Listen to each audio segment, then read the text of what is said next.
नमस्कार दोस्तों, मेरा नाम है विवेक। अगर आपका सपना है रेलवे के अंदर परमानेंट गवर्नमेंट जॉब लेने का, तो इससे अच्छा मौका आपको नहीं मिलने वाला, क्योंकि यहाँ पे रेलवे ने 8,850 पदों पर भर्ती निकाल दी है। काफी बच्चे इसका इंतजार कर रहे थे, तो फाइनली यहाँ पे वैकेंसी निकल चुकी है और आज ही से इसके आवेदन स्टार्ट हैं।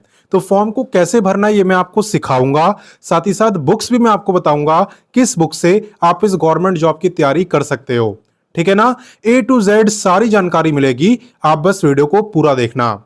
और जितने बच्चे पहली बार चैनल पे आए हैं, मैं आप सबको बता दूं, मैं डेली आपके लिए 2 गवर्नमेंट जॉब लाता हूं।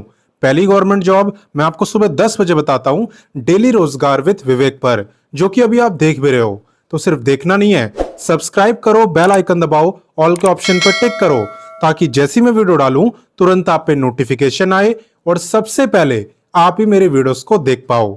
और वहीं पे बात करें दूसरे गवर्नमेंट जॉब की, तो ये मैं आपको बताता हूं रोजाना दोपहर 3 बजे एग्जाम से हेड चैनल पर, वो भी हमारा ही चैनल है। अगर आपने सब्सक्राइब नहीं करा हुआ तो वीडियो डिस्क्रिप्शन में लिंक है, आप जाओ वहां से सब्सक्राइब करो, या फिर यूट्यूब पे सर्च कर सकते हो एग्जाम सेड, तो भी आपको चैनल दिख जाएगा, वैसे भी सब्सक्राइब कर सकते हो।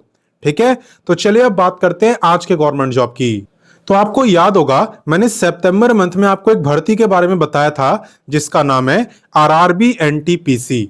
ठीक है, तो फाइनली ये जो वैकेंसी है ना, ये 21 अक्टूबर यानी कि आज के दिन निकल चुकी है। ये वीडियो भी मैं 21 अक्टूबर को ही बना रहा हूं। बात करें यहाँ पे इंपॉर्टेंट डेट्स की, तो इसके जो आवेदन है ना, ये आपके हो रहे हैं 21 अक्टूबर से 20 नवंबर तक। ये मैं आपको बता रहा हूं ग्रेजुएट वाली पोस्ट का। इसके अलावा जो 12वीं पास वाली पोस्ट है यानी अंडर ग्रेजुएट के लिए, उसके जो आवेदन है वो स्टार्ट होंगे 28 अक्टूबर से एंड लास्ट डेट है 27 नवंबर। ठीक है ना, तो दोनों की अलग अलग डेट है। बात करें टोटल पोस्टों की, तो नॉर्मली अगर आप दोनों को प्लस करोगे तो यहाँ पे 8,850 आपकी टोटल सीट्स है, जिसमें से 5800 है ग्रेजुएट वाली पोस्ट और 3050 है आपकी 12th पास वाली पोस्ट। क्लियर। बाकी बात करते हैं कि एग्जाम कब होगा।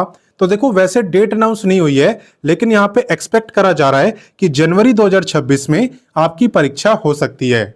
ठीक है, तो चलिए इससे आगे बढ़ते हैं। अब नेक्स्ट बात करते हैं एलिजिबिलिटी यानी क्वालिफिकेशन की। तो यहाँ पे देखो, 12वीं पास के लिए भी काफी सारी पोस्ट है और ग्रेजुएट के लिए तो उससे भी ज्यादा है। तो पहले 12वीं पास की बात करते हैं। 12वीं आपने किसी में भी करी हो, साइंस कॉमर्स आर्ट्स किसी में भी आप अप्लाई कर सकते हो। पोस्ट भी काफी सारी है, कॉमर्शियल कम टिकट क्लर्क, अकाउंट्स क्लर्क कम टाइपिस्ट, जूनियर क्लर्क कम टाइपिस्ट और ट्रेंस क्लर्क। और एक बात मैं आपको बता दूं कि जिस भी पोस्ट के आगे ये टाइपिस्ट आपको दिख रहा है ना, आप समझ जाना कि यहाँ पे टाइपिंग टेस्ट भी होता है, और जिसके आगे नहीं लिखा उसमें नहीं होता है। सिंपल। और बाकी अब बात करते हैं ग्रेजुएट वालों की। तो ग्रेजुएट के लिए भी काफी सारी पोस्टें हैं, आप देख सकते हो। स्टेशन मास्टर हो गया, goods train manager, traffic assistant, chief commercial कम टिकट सुपरवाइजर, सीनियर क्लर्क कम टाइपिस्ट, जूनियर अकाउंट असिस्टेंट कम टाइपिस्ट। ठीक है ना, तो यहाँ पे भी जिस पोस्ट के आगे टाइपिस्ट लिखा हुआ है, समझ जाओ कि वहां पे टाइपिंग टेस्ट होने वाला है। और एक और बात मैं आपको बता दूं कि अगर आप ग्रेजुएट हो तो आप इन पोस्टों में तो अप्लाई कर ही सकते हो, साथ ही साथ आप 12वीं पास वाली पोस्ट में भी अप्लाई कर सकते हो। और यहाँ पे आपको अलग अलग फॉर्म भरना होता है, ग्रेजुएट का अलग फॉर्म है और 12वीं पास का अलग है। डेट मैं आपको बता ही चुका हूं। ठीक है, तो चलिए अब इससे आगे बढ़ते हैं। तो आप देख सकते हो आपके सामने यहाँ पे शॉर्ट नोटिफिकेशन ओपन हो चुका है। तो सबसे पहले मैं आपको पे के बारे में बता देता हूँ और उसके बाद मैं आपको लोकेशन दिखा दूंगा। देखो, यहाँ पे अगर आप चीफ कॉमर्शियल कम टिकट सुपरवाइजर या फिर स्टेशन मास्टर बनते हो तो आपका पे रहने वाला है एज पर लेवल 6। लेवल 6 का मतलब होता है लगभग इतना। वहीं पे अगर आप बनते हो goods train manager, junior account assistant कम टाइपिस्ट, सीनियर क्लर्क कम टाइपिस्ट, तो आपका पे रहने वाला है एज पर लेवल 5। लेवल 5 का मतलब होता है लगभग इसके आसपास। और वहीं पे अगर आप ट्रैफिक असिस्टेंट बनते हो तो आपका है लेवल 4 के अकॉर्डिंग। लेवल 4 का मतलब है लगभग इतना। और अब बात करते हैं 12वीं पास वालों की। तो यहाँ पे अगर आप बनते हो कॉमर्शियल कम टिकट क्लर्क तो आपका है एज पर लेवल 3, यानी कि लगभग इसके आसपास। और इसके अलावा आप कुछ बनते हो जैसे कि accounts clerk, junior clerk, trains clerk, तो आपका रहने वाला है एज पर लेवल 2। लेवल 2 का मतलब है लगभग इसके आसपास मिलेगा। ठीक है, तो ये बात हुई आपकी पे की। अब मैं आपको बताता हूँ लोकेशन। तो भाई यहाँ पे आप देख सकते हो अहमदाबाद, अजमेर, बेंगलुरु, भोपाल, भुवनेश्वर, बिलासपुर, चंडीगढ़, चेन्नई, गोरखपुर, गुवाहाटी, जम्मू श्रीनगर, कोलकाता, मालदा, मुंबई, मुजफ्फरपुर, पटना, प्रयागराज, रांची, सिकंदराबाद, सिलीगुड़ी, तिरुवनंतपुरम। तो इतनी सारी यहाँ पे रेलवे के जो जोन है ना, इन सभी के अंदर वैकेंसी आ रखी है। और आपको याद रखना है कि आप किसी भी एक ही जोन में अप्लाई करोगे, एक ही में आपको अप्लाई करना होता है और पोस्ट प्रेफरेंस आपको देनी होती है। अब नेक्स्ट बात करते हैं एज लिमिट की। आप ध्यान देना कि एज आपकी काउंट कब से हो रही है। देखो एज आपकी काउंट हो रही है 1 जनवरी 2026 से, ठीक है ना। तो आप ये चेक करना भाई नए साल वाले दिन मेरी जो एज है वो कितनी होगी। क्लियर, कम से कम देखो 18 साल होनी चाहिए, तभी आप इस गवर्नमेंट जॉब में अप्लाई कर पाओगे। और अगर बात करें मैक्सिमम एज की, तो ग्रेजुएट की है 33 यानी 33 ईयर, और 12वीं पास की है 30 यानी कि 30 साल। इसके अलावा जो बच्चे रिजर्व कैटेगरी में आते हैं उनको अलग से रिलैक्सेशन भी मिलेगा। तो किसे कितना रिलैक्सेशन मिलेगा, चलिए देखते हैं। रिलैक्सेशन की जहां तक बात है ना, तो यहाँ पे SC/ST को मिलेगा पूरे 5 साल का, OBC को मिलेगा 3 साल का। अगर आप फिजिकली हैंडीकैप्ड हो तो भी अप्लाई कर सकते हो। जनरल वालों को मिलेगा 10 ईयर, OBC को 13 और SC/ST को 15। और जो एक्स सर्विसमैन है उन्हें मिलेगा service year plus extra 3 year का रिलैक्सेशन। क्लियर, तो यहाँ पे रिलैक्सेशन सबको मिलेगा क्योंकि आपकी सेंट्रल गवर्नमेंट जॉब रहने वाली है। ना तो जॉब लोकेशन की दिक्कत है और ना ही एग्जाम सेंटर की। तो चलिए इससे आगे बढ़ते हैं। नेक्स्ट बात करते हैं एप्लीकेशन फीस की, आवेदन शुल्क की। तो देखो यहाँ पे जनरल, OBC और EWS की जो फीस है वो है 500। इनके अलावा SC/ST और फिजिकली हैंडीकैप्ड की 250। वहीं पे एक्स सर्विसमैन, ट्रांसजेंडर और सभी फीमेल, इनकी भी 250 फीस यहाँ पे रहने वाली है। और एक और बात मैं आपको बता दूं कि यहाँ पे अगर आप इस वैकेंसी में अप्लाई करते हो और एग्जाम देने जाते हो, एग्जाम अटेम्प्ट करके आते हो, तो फीस रिफंड भी मिलती है। जैसे कि जनरल, OBC और EWS को 5 में से 400 मिल जाती है।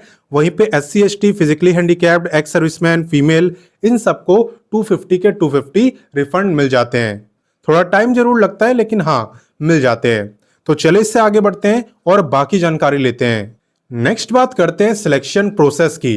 तो यहाँ पे आपके 2 एग्जाम होते हैं, ठीक है। आपका एक हो गया CBT 1 और एक हो गया CBT 2। तो पहले CBT 1 की बात करते हैं। इसके अंदर टोटल 100 क्वेश्चन आपसे पूछे जाते हैं, 100 ही मार्क्स की परीक्षा होती है, यानी कि हर एक क्वेश्चन आपका 1 ही मार्क्स का रहता है। टाइम की बात करूं तो 90 मिनट का आपको टाइम मिलता है और नेगेटिव मार्किंग भी होती है 0.33 मार्क्स की। तो वही क्वेश्चन आपको करने हैं जो कि आपको कंफर्म आते हो, ठीक है। और बाकी बात करें नंबर ऑफ क्वेश्चन की, तो 40 क्वेश्चन आते हैं आपके जनरल अवेयरनेस से, 30 आते हैं मैथ से और 30 आते हैं रीजनिंग से। इंग्लिश अगर आपकी कमजोर है ना, तो भी ये गवर्नमेंट जॉब आराम से आप ले सकते हो क्योंकि इंग्लिश यहाँ पे पूछी ही नहीं जाती, ठीक है। ना तो CBT 1 में और ना CBT 2 में। आप देख सकते हो CBT 2 के अंदर 50 क्वेश्चन आते हैं जनरल अवेयरनेस से, 35 मैथ से और 35 रीजनिंग से। तो CBT 1 और CBT 2 का जो सिलेबस है ना, वो भी यहाँ पे सेम ही है। सब्जेक्ट आप देख रहे हो बिल्कुल सेम है। तो एक ही बार आपको अच्छे से तैयारी करनी है, आपकी दोनों की तैयारी हो जाएगी, ठीक है। इसके अंदर टोटल 120 क्वेश्चन आपसे पूछे जाते हैं, 120 मार्क्स का ही पेपर होता है, यानी हर एक क्वेश्चन 1 ही मार्क्स का, ठीक है। 0.33 मार्क्स की आपकी नेगेटिव मार्किंग होती है। फर्क यहाँ पे यह है ना कि यहाँ पे क्वेश्चन 120 पूछे जाते हैं लेकिन टाइम 90 मिनट का ही मिलता है, ठीक है। तो बस यहाँ पे एक ये चैलेंज रहता है, बाकी सिलेबस तो यहाँ पे बिल्कुल सेम है। अब बात करें कि आप इसकी तैयारी कहां से करोगे, तो आप वीडियो के डिस्क्रिप्शन में जाना। वीडियो के डिस्क्रिप्शन में बुक्स का लिंक मैंने आपको दिया हुआ है और उन बुक से आप रेलवे NTPC की तैयारी कर सकते हो। और हाँ, जिन भी पोस्टों के आगे टाइपिस्ट लिखा हुआ है वहां पे आपका टाइपिंग टेस्ट भी होने वाला है, ठीक है। इंग्लिश में कितनी स्पीड मांगी है, 30 वर्ड पर मिनट और हिंदी में 25 वर्ड पर मिनट। तो ज्यादा स्पीड नहीं है, अगर आप थोड़ी बहुत प्रैक्टिस कर लोगे तो 1 महीने में भी इतनी स्पीड आप अचीव कर सकते हो। क्लियर, तो चलिए अब इससे आगे बढ़ते हैं। अब बात करते हैं कि इस वैकेंसी में अप्लाई कैसे करना है। देखो, आप सबसे पहले वीडियो डिस्क्रिप्शन में जाना। वीडियो डिस्क्रिप्शन में आपको व्हाट्सएप का लिंक मिलेगा और आपको उससे जुड़ जाना है, क्योंकि व्हाट्सएप पर ही मैं नोटिफिकेशन, अप्लाई, ऑफिशियल वेबसाइट, ये तीनों चीजें देता हूं। हर वैकेंसी का वहां पे मैंने दिया हुआ है। तो सबसे पहले आपको यहाँ पे अप्लाई लिंक पे क्लिक करना होता है और उसके बाद क्या करना होता है चलिए मैं आपको दिखाता हूं। तो जैसे आप अप्लाई लिंक पे क्लिक करोगे आपके सामने यही पेज ओपन होगा जो स्क्रीन पे आपको दिख रहा है। यहाँ पे आने के बाद आप देखना आपको ऑप्शन मिलेगा, इस पे आपको क्लिक करना है। अब यहाँ से आप अपना रजिस्ट्रेशन कर सकते हो और सबसे पहले हमें रजिस्ट्रेशन ही करना होता है। हालांकि अगर आप पहले से ही रजिस्ट्रेशन कर चुके हो तो आपको दोबारा नहीं करना है, और अगर फर्स्ट टाइम फॉर्म को भर रहे हो तब तो आपको करना है। ठीक है, अपनी बेसिक जानकारी देके यहाँ पे आप अपना रजिस्ट्रेशन करना और उसके बाद आपको लॉगिन के ऑप्शन पे क्लिक करना है। यहाँ से आप देख सकते हो दो ऑप्शन दिए होते हैं, किसी के भी थ्रू आप लॉगिन कर सकते हो। यहाँ से आपको डिटेल्स फिल करनी है और लॉगिन करने के बाद आप कंप्लीट फॉर्म को भर सकते हो। और जैसे ग्रेजुएट में बहुत सारी पोस्ट हैं तो आपको सबके लिए अलग अलग फॉर्म नहीं भरना है, आप उसी में प्रेफरेंस दोगे। तो काफी बच्चों को इस भर्ती का इंतजार था, ये भर्ती आ चुकी है, इसलिए अब ये आपकी जिम्मेदारी है इस वीडियो को अपने दोस्तों, भाई बहनों, व्हाट्सएप ग्रुप हर जगह शेयर करना और बाकी बच्चों को भी इस भर्ती के बारे में बताना। मैं मिलता हूं आपसे नेक्स्ट वीडियो में फिर एक नई गवर्नमेंट जॉब के साथ, और तब तक के लिए जय हिंद, वंदे मातरम।